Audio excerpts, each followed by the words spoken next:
Ready. Anil గారు అనిల్ గారు నిశాంత్ గారు. సార్, ప్రతి సంవత్సరం సంక్రాంతి ఎలా స్టార్ట్ అవుతుందంటే ఈసారి దొరికేస్తాడంటారు, లాస్ట్కి వచ్చి ఈసారి కూడా కొట్టేసాడంటారు. ఈసారి దొరికేస్తాడన్నట్టు స్టార్ట్ అవుతుంది, తర్వాత ఏమో ఈసారి కూడా కొట్టేసాడన్నట్టు ఎండ్ అవుతుంది. ప్రతిసారి ఒక టెంప్లెట్ సంక్రాంతిది.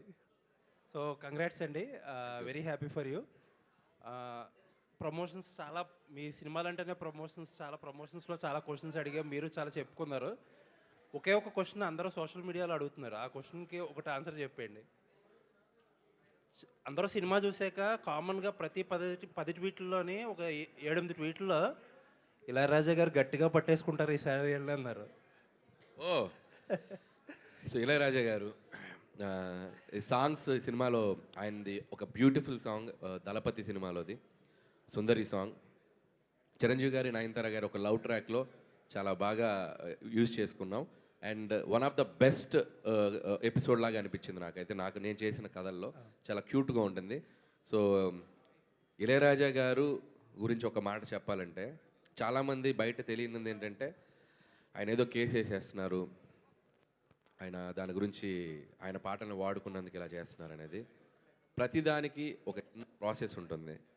మనం ఏదైనా ఒక పని చేసేటప్పుడు అంత గొప్ప మ్యూజిషియన్ మహానుభావుడి దగ్గరికి వెళ్ళి, సార్ మీ పాటను మేము ఇలా యూజ్ చేసుకుందాం అనుకుంటున్నాం, మీరు మాకు పర్మిషన్ ఇస్తారని ఒక మాట ఆయన అడిగితే ఆయన హ్యాపీగా ఒప్పుకొని ఆయనకి ఏం చేయాలో మాట్లాడితే దానికి టెక్నికాలిటీస్ ఫినిష్ చేసి చేయొచ్చు. మేమేం చేసామంటే సింపుల్, మా ప్రొడ్యూసర్స్ వెళ్ళి ఆయన కలిసి ఇట్లా మేము చిరంజీవి గారి సినిమా ఇలా యూజ్ చేసుకుందాం అనుకున్నారు, యూజ్ చేసుకోండి అన్నారు, అయిపోయింది. So the process should be నీట్గా ఉంటే ఆయన ఒప్పుకుంటారు. మరి మిగతా విషయాలు నాకు, మిగతా సినిమాలు జరుగుతున్న ప్రాసెస్ నాకు తెలియదు. మన వాళ్ళు చక్కగా వెళ్ళి అడిగారు, ఆయన చక్కగా దానికి ఒప్పుకొని మాకు పర్మిషన్ ఇచ్చారు, కాబట్టి మాకు ఆ ప్రమాదం లేదు. సాహు గారు sir, first day 84 crores gross అని పోస్టర్ వేశారు. అనిల్ గారు లాస్ట్ టైం 300 crores పెట్టారు, ఈసారి ఎంత పెట్టబోతున్నారు రికార్డు? రికార్డు ఎలా పెడతామండి, చూసి వచ్చిందే పెడతాం కదా. అదే వచ్చిందే పెడతారులేండి, మీరు వేరేగా తీసుకెళ్ళిపోతున్నారు దీన్ని. అంటే ఒక ప్రొడ్యూసర్గా మీ ట్రెండ్ ఒకటి ఉంటుంది కదా, మీకు అంచనా ఉంటుంది కదా, ఒక హోప్ ఉంటుంది, లేకపోతే ఒక ఎస్టిమేషన్ ఉంటుంది. నేనైతే 400 to 500 మధ్యలో చేస్తాను అనుకున్నాను అండి. వెరీ హ్యాపీ ఫర్ యూ అండి, కంగ్రాచులేషన్స్. కంగ్రాట్స్ అండి మీకు కూడా. అనిల్ గారు, ఇక్కడ అలా చెప్పండి. బేసికలీ లేడీస్ అంతా కలిసి మీ మీద కేసు పెట్టాలనుకుంటున్నాం. ప్లీజ్ దయచేసి, నేను వాళ్ళ కోసం జైలుకి వెళ్ళడానికి రెడీ, చిప్పకొడి తినడానికి రెడీ, అవసరమైతే ఓ చల్లక్క పట్టడానికి రెడీ, అవసరమైతే ఉరి శిక్ష పట్టడానికి రెడీ. పెట్టండి కేసు, చెప్పండి. అయితే ఎందుకు అంటే చిరంజీవి గారు లాంటి ఇమేజ్ ఉన్న స్టార్ తోటి ఆ చట్టాలు అనేవి కాపాడుకోవడానికి కప్పెట్టేయడానికి కాదు మగవాళ్ళని అని ఏదో సంథింగ్ చెప్పించారు కదా. ఆ డైలాగ్ ఏంటండి, ఇన్నాళ్ళు మేమంతా హింస పడుతూనే ఉన్నాం కదా, ఏదో 2-3 సీన్లు ఉంటాయి, డ్రమ్ సీన్ అని, కుక్కర్లో ఉడికించడం ఇట్లాంటివి, దానికోసం అని చెప్పి మగవాళ్ళ మీద తప్పుడు కేసులు పెట్టినట్లుగా ఎలా అంటారు?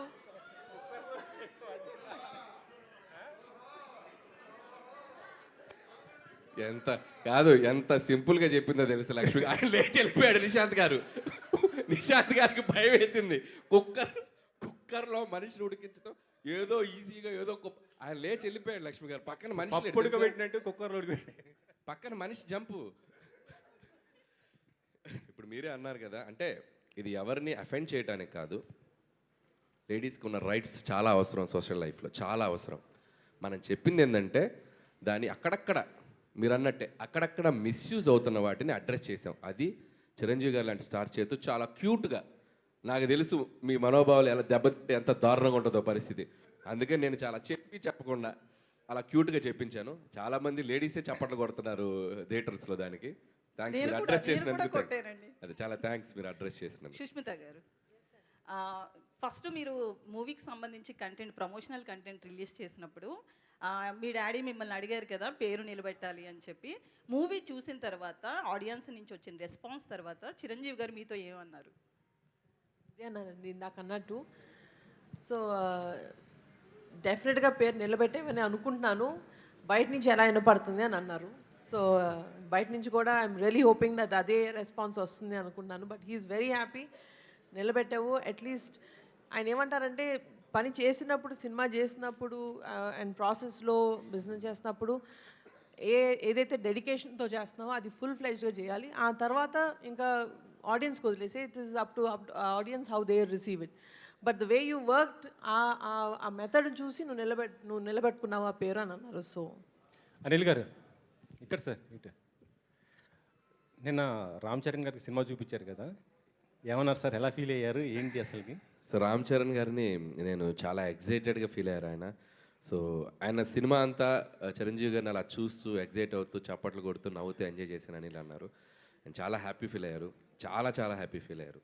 అండ్ ఆయన హ్యాపీనెస్ ఎంత ఉందంటే నన్ను గట్టిగా ఒక హగ్ ఇచ్చారు కదా, దాంట్లో తెలిసిపోయింది నాకు. నెక్స్ట్ ప్లాన్ రామ్ చరణ్ గారా, మరి మళ్ళీ మెగా కాంపౌండ్లు ఎవరితో చేయబోతున్నారు అసలుకి? ఎనీ టైం వాళ్ళకి అవకాశం ఉందంటే మనం ఎగిరి గంతేసి చేస్తాం, చూద్దాం ఇప్పుడు. ప్రొడ్యూసర్ గారు అయితే ఆల్రెడీ రెడీగా ఉన్నారు అక్కడ.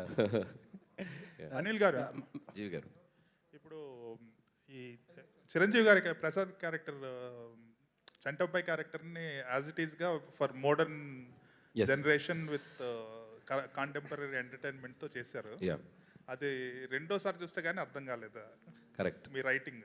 కరెక్ట్, 200% రైట్ అండి. Yeah. నేను ఎంటర్టైన్మెంట్ చేయాలనుకున్నప్పుడు ఇందాక కూడా ఒక మాట చెప్పాల్సింది, హాస్యాన్ని చాలా సటిల్గా బార్డర్ దాటకుండా పండించగలగటంలో చిరంజీవి గారు సూపర్ దిట్ట దాంట్లో.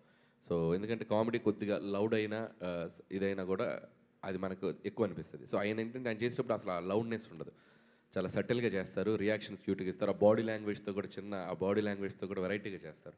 సో ఆయన చేసిన అన్ని సినిమాల్లో చంటాబాయ్ ఈజ్ ఏ క్లాసిక్, నాకైతే క్లాసిక్.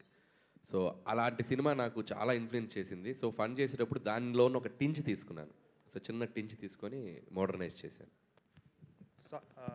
సాహు గారు, బాలకృష్ణ గారితో చేశారు, ఇప్పుడు చిరంజీవి గారు వెంకటేష్ గారితో చేశారు. అండ్ మీరు చెప్పినట్టు 400-500 క్లబ్లోకి వెళ్ళే సినిమా. సో నెక్స్ట్ ఎవరు, నెక్స్ట్ బిగ్ థింగ్? ఇప్పుడైతే రెడీగా ఏం లేదు sir, definitely in coming months ఏదో ఒకటి ప్లాన్ చేసి చెప్తాం. ఇంకా అనిల్ని అలానే కిడ్నాప్ చేసి ఉంచుతారు మీ బ్యానర్లోనే? అది ఆయన అడగాలి, నన్ను కాదు. అనిల్ గారు ఇక్కడే సార్, సంక్రాంతి అప్పుడు మీరు షేర్ కలిసారని చెప్పారు కదా, లాభాల షేర్ కలుస్తాను, అదే సంక్రాంతికి వస్తున్నాం అప్పుడు హిట్ అవుతుంది కంపల్సరీ, నేను రెమ్యునేషన్ తీసుకొని షేర్ కలుస్తాను అని మీరు మాట్లాడినట్టు గుర్తు. ప్రాఫిట్లో సంక్రాంతికి అన్నానా వస్తున్నాను నేను? అప్పుడేది అన్నారు కదా సార్, అంటే నేను కూడా దీంట్లో కొద్ది పార్ట్నర్ అవుతాను అనేసి. ఈ సినిమాలోనా? సంక్రాంతికి వస్తే నాకు పార్ట్నర్ ఏం లేదు, జీతమే, శాలరీయే. సినిమాకి జీతమే మనకి, షేర్ లేదు. అనిల్ గారు ఇక్కడ yeah sir, first of all thank you so much for giving such a mega block buster. Thank you madam. అయితే ఒక డైలాగ్ ఉంది సార్, ట్రైలర్లో కూడా ఉంది అండ్ సినిమాలో కూడా ఉంది, ఏదేమైనా మన మామగారుని టార్చర్ పెడితే ఆ కిక్కే వేరబ్బా అనే డైలాగు అక్కడెక్కడో పర్సనల్గా ఏమన్నా వచ్చిందా అని ఒక అనిపించింది. కాదు, సినిమా రిలీజ్ అయ్యి ఇది 2వ రోజు కదా, చిన్న చిన్న సైడ్ ఎఫెక్ట్స్ ఉన్నాయి. ఇప్పుడు నువ్వు క్వశ్చన్ అడిగి ప్లీజ్ దయచేసి టాపిక్ ఎవరు తీయకండి. Thank you sir. అలాగే చాలామందికి లైక్ స్పెషల్గా అక్కినేని ఫ్యాన్స్కి ఉన్నటువంటి ఇది సార్, ఎందుకంటే అటు వెంకీమామ ఫ్యాన్స్ హ్యాపీ, మెగాస్టార్ గారి ఫ్యాన్స్ హ్యాపీ, బాలకృష్ణ గారి ఫ్యాన్స్ కూడా హ్యాపీ. ఒక కామెడీ టైమింగ్లో మీలాంటి కాంబినేషన్లో ఒక హలో బ్రదర్ లాంటి మూవీ నాగార్జున గారికి కూడా పడితే సూపర్ ఉంటుంది అని చెప్పి అక్కినేని గారి ఫ్యాన్స్ కూడా ఎదురు చూస్తున్నారు. మరి ఈ కాంబినేషన్ అతి త్వరలో ఏమన్నా ఉండబోతుందా? అంటే ఎంత గట్టిగా అనుకుంటే అంత తదాస్తు దేవతలు తదాస్తు అంటారు, కాబట్టి అనుకుంటే అయిపోద్ది సార్. ఆల్రెడీ అదే టైము, తదాస్తు దేవతలు తిరిగే టైము, తదాస్తు అంతే. అనిల్ గారు ఇక్కడండి లెఫ్ట్ సైడ్, ఈ సినిమా కొన్ని సీన్స్, మేజర్ సీన్స్ కట్ చేశారు అని చెప్పి చిరంజీవి గారు చెప్పారు కదండి, వాటిని యాడ్ చేసే ఆలోచన ఏమైనా ఉందా? ఇప్పుడు సినిమా హిట్ అయింది, అవి చాలా ఎంటర్టైనింగ్ సీన్స్ అంటున్నారు, లెంత్ ప్రకారం మీరు చేశారా ఎట్లాగా? లేదు, ఫస్ట్ హాఫ్లో మీరు ఇప్పుడు నేను అందరూ చూసి ఫస్ట్ హాఫ్ చాలా ఎక్స్ట్రాడినరీగా కనెక్ట్ ఫీల్ అయ్యారు కదా, దాంట్లో ఒక వీటీ గణేష్ గారి ట్రాక్ ఉండింది. సో మేము ఏంటంటే మెయిన్ స్ట్రీమ్కి పక్కకి వెళ్ళొద్దు, అంటే మనకి హైవేలో వెళ్తున్నప్పుడు సడన్గా ఒక సర్వీస్ రోడ్లోకి దిగటం ఎందుకులే అని, సో హైవేలో అలా స్మూత్ రైడ్ ఉండాలని చెప్పి తీసేసాం. ఇప్పుడు కలిపే ఆలోచన లేదండి, కావాలంటే మేము ఇంటర్నెట్ సోషల్ మీడియాకి దాంట్లో వీటీ గణేష్ గారిని చిరంజీవి గారు ఇమిటేట్ చేశారు. ఏంట్రా నువ్వు అని మాట్లాడతారు కదా, సో ఆయన్ని చిరంజీవి గారు ఇమిటేట్ చేశారు, అద్భుతంగా చేశారు. అది చాలా బాగా వచ్చిన సీను, మేము సాక్రిఫైస్ చేసాం. సో చిరంజీవి గారు ఎలా ఇమిటేట్ చేశారనే దానికోసమైనా దాన్ని మేము సోషల్ మీడియాలో కుదులుతాం ఒక 2-3 సీన్లు షార్ట్స్ లాగా. ఎస్, వెంకీ గౌడ్ అనే క్యారెక్టర్ చాలా ఎక్స్ట్రాడినరీగా డిజైన్ చేశారు. Yeah. దాని మీద సినిమా తీసే ఆలోచన ఉంది వెంకటేష్ గారితో, ఆ క్యారెక్టర్ని తీసుకుని. చేయొచ్చండి ఎప్పుడన్నా ఫ్యూచర్లో, అంటే వ్యాకీగా ఉంటుంది క్యారెక్టరైజేషన్, చాలా క్రేజీగా స్టైలిష్గా మాట్లాడుతూ ఎనర్జెటిక్గా హైపర్గా ఉంటుంది. సో ఖచ్చితంగా ఫ్యూచర్లో ఏదైనా అవకాశం ఉంటే ఒక యూనివర్స్ లాగా చేస్తే బాగుంటుంది. అందులో చిరంజీవి గారు గెస్ట్ రోల్ వస్తే ఇంకా బాగుంటుంది. చాలా బాగుంటుంది. అనిల్ గారు, Yeah. ప్రతి సంక్రాంతికి అంటే కొన్ని తెలుగు వాళ్ళకి ఒక రిచువల్స్ ఉంటాయి కదా, పిండి వంటలు, అలాగే కొత్త బట్టలు. అలాగే మీ సినిమా ఒకటి అయిపోయింది, 2 సంక్రాంతికి వరుస వచ్చారు. మరి నెక్స్ట్ సంక్రాంతికి వస్తారా, కొంచెం ఏమైనా లేట్ చేస్తారా? అంటే ఇంత బాగా నన్ను వాళ్ళు చూసుకుంటుంటే మళ్ళీ మళ్ళీ రావాలనిపిస్తుంది కదా. సో సీక్వెల్ ఉంది కదా, సంక్రాంతికి మళ్ళీ వస్తున్నాం అని అదే అంటారా నెక్స్ట్? అంటే అది it's too early to tell. అసలు ఇది అయిపోయాక 3 వీక్స్ జర్నీ అయిపోయాక అప్పుడు కూర్చొని అసలు ఏం చేయాలి ఎట్లా అనేది ఆలోచిస్తాను. ఈరోజు వెంకటేష్ గారిని కలిసినట్టున్నారు కదా, సో ఆయన రియాక్షన్ ఏంటండి? వెంకటేష్ గారు వెల్ పాజిటివ్ పర్సన్. సో అసలు ఆయన అంత కూల్గా ఎవరు ఉండరు. సో ఏ సక్సెస్ని ఆయన బాగా ఎంజాయ్ చేస్తారు. సో ఈ సినిమాలో ఆయన ఒక పార్ట్ అయినందుకు మా వెనకుండా ఆయన మాకు చిన్న ఒక జోష్ క్రియేట్ చేశారు సెకండ్ హాఫ్లో వచ్చి. And is feeling very happy. And నిజంగా చిరంజీవి గారికి ఆయన ఒక పునర్వైభవాన్ని, ఒక మెగాస్టార్ చిరంజీవి గారు అంటే మార్కెట్ ఎలా ఉంటుంది, ఒక చిరంజీవి గారి సినిమా కనుక కరెక్ట్ కంటెంట్తో పడితే థియేటర్స్కి వచ్చే షేర్స్ ఎలా ఉంటాయి, బాక్స్ ఆఫీస్ ఎలా ఉంటుంది అనేది. సో ఈరోజు మనం అందరం చూస్తున్నాం. సో నాకంటే చిరంజీవి గారి కంటే బాగా హ్యాపీ ఫీల్ అవుతున్న వ్యక్తి వెంకటేష్ గారు. సో చిరంజీవి గారి ఈరోజు క్రియేట్ చేసిన రికార్డ్స్ అన్నిటికి కూడా మేము అందరం చాలా హ్యాపీ ఫీల్ అవుతున్నాం. సుష్మిత గారు, మేడం, ఇది పవన్ కళ్యాణ్ గారికి చూపించే అవకాశం ఉందా ఈ సినిమాని? ఈ సినిమా అంటే సినిమా చూడలేదేమో, ప్లీజ్ దయచేసి పవన్ కళ్యాణ్ గారికి ఈ సినిమా ఆయనకి ఎస్ అండి, వెయిటింగ్ ఫర్ హిస్ టైమ్. ఆయన టైం ఎప్పుడు ఇస్తారో అని అడుగుతున్నాము.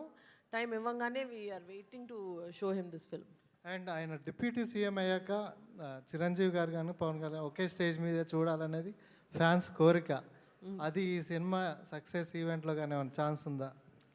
అలా నిజంగానే ఆపర్చునిటీ ఉంటే మాత్రం డెఫినెట్లీ అండి, బట్ చూడాలి, అన్ని కుదరాలి టైము అవన్నీ. అనిల్, ఈ రోజున ప్రొడక్షన్ అనేటువంటిది ఎంతగా గాడి తెప్పిందో అందరికీ తెలిసినటువంటి విషయమే. ఫిలిమ్స్ అనేటువంటి విపరీతంగా కాస్ట్ ఆఫ్ ప్రొడక్షన్ పెరిగిపోతుంది. కాస్ట్ ఆఫ్ ప్రొడక్షన్కి రిజల్ట్కి సంబంధం ఉండట్లేదు. ఇలాంటి టైంలో వరుసగా 9 కాన్సిక్యూటివ్ హిట్స్ ఇవ్వటం కాకుండా the way you are making the films within the limited budget and within the timeline, it is giving a wonderful appreciation from all the film sectors. How you are receiving it? ముందు చేయబోయే సినిమాలను కూడా ఇలాంటి ఒక లిమిటేషన్స్లో, ఇలాంటి ఒక healthy ప్రొడక్షన్లో చేస్తారా? What is our attitude towards the budget and towards the time line? So ఒకటే మీరు చెప్పిందే అండి. నేను first of all cinema commit అవగానే వాళ్ళ ఇంట్లో బీరువా నా బీరువా అనుకుంటాను. So that is the basic. So వాళ్ళ పర్సన్ అది అనుకుంటాను. సో రిలీజ్ అయిన తర్వాత వాళ్ళు అనుకుంటారో లేదో అది వాళ్ళకి, అది వాళ్ళు అనుకుంటే ఇంకా హ్యాపీ. ఈ విషయంలో డూ యూ హ్యావ్ ఎనీ ఎవరైనా ఒక రోల్ మోడల్ ఉన్నారా మీకు ప్రొడక్షన్ డైరెక్షన్ విషయంలో? ఒక quick production and quick making అనేటువంటి దాంట్లో ఒకప్పుడు దాసరి నారాయణరావు గారు ఎవరు మీకు మీ శిష్యుడు ఎవరు అంటే పూరి జగన్నాథ్ అని చెప్పారు ఆయన ఫాస్ట్ మేకింగ్లో. Do you have anybody like that, any ideal person? అంతేనండి. నాకు తెలిసి రాఘవేంద్ర గారు ద లెజెండరీ డైరెక్టర్. ఆయన ప్రొడ్యూసర్స్ని ఎంత కంఫర్ట్గా పెట్టి సినిమా తీసేవాళ్ళు, ఎంత ఫాస్ట్గా తీసేవాళ్ళు. అండ్ మీరు అన్నట్టు దాసరే గారు. సో ఇద్దరు డైరెక్టర్స్ ముందు జనరేషన్కి. అండ్ ఈ జనరేషన్లో చెప్పాలంటే పూరి గారు ఇస్ ద ఫాస్టెస్ట్ డైరెక్టర్ నాకు తెలిసి. ఒకప్పుడు అసలు 55-60 డేస్లో కూడా బిజినెస్ మ్యాన్ అనే సినిమా ఎంత షార్ట్ టైంలో తీసి ఎంత పెద్ద బ్లాక్ బస్టర్ కొట్టారు. సో నేను ఫస్ట్ నుంచి నా ఐడియాలజీ కూడా తక్కువ టైంలో మంచి ప్రొడక్ట్, క్వాలిటీ ప్రొడక్ట్ ఎలా వాళ్ళనే పనిచేస్తాను. సో భయ ఎవరైనా ఒక చిన్న సినిమా తీసినా, ఒక మంచి సినిమా తీసినా ఇండస్ట్రీలో బిగ్గెస్ట్ అప్రిషియేషన్గా ఫీల్ అయ్యే చిరంజీవి గారు అప్రిషియేషనే ఫీల్ అవుతుంటారు. సో మీరు biggest star in Tollywood Chiranjeevi గారితో సినిమా చేశారు, మీకు వచ్చిన బెస్ట్ అప్రిషియేషన్ ఏంటి? బెస్ట్ అప్రిషియేషన్, నేను ఒక వీడియో వదిలేం కదా, ఆయన వెళ్ళి గట్టిగా హక్ చేసుకుంటే ఆయన చిన్న చెయ్యి ఇక్కడ పెట్టి నన్ను ప్యాంపర్ చేశారు ఇలా. సో దట్స్ ఇట్, అదే ద బెస్ట్ అప్రిషియేషన్. అనిల్ గారు, సో ఇంకొకటి, ఇప్పుడు వరకు అంటే చిరంజీవి గారితో సినిమా చేయడమే బిగ్గెస్ట్ అచీవ్మెంట్ని మీరు సాధించేశారు. What next? సో అది ఇప్పుడు టూ ఎర్లీ, ఏం చేయాలో నాకే అర్థం కావట్లేదు. సో ఇంకొక 3 వీక్స్ తర్వాత తెలుస్తుంది. 3-4 అనిల్ గారు, really greatest kudos to you. ఎందుకంటే ఒక ఇండియాలోనే హిమాలయన్ ఐకనిక్ హీరోని మళ్ళీ అందరి ఇళ్ళకి తీసుకెళ్ళి అందరి ఇంట్లోని పెట్టేశారు. ఎవరు చిరంజీవి గారిని వాళ్ళకి అప్పచెప్పేశారు మీరు ఈ సినిమా ద్వారా. మీ టైటిల్ మెగా ఖైదీ ఈ సినిమా దగ్గర నుంచి. In the hearts of the millions and millions of mega fans really speaking. కాకపోతే ఇప్పుడు అంటే మీరు మొదటి నుంచి ఒక మాట చెప్తున్నారు అనుకోండి, ఇందాక కూడా మీరు అన్నారు ఆ పాయింట్, ఆ డాట్స్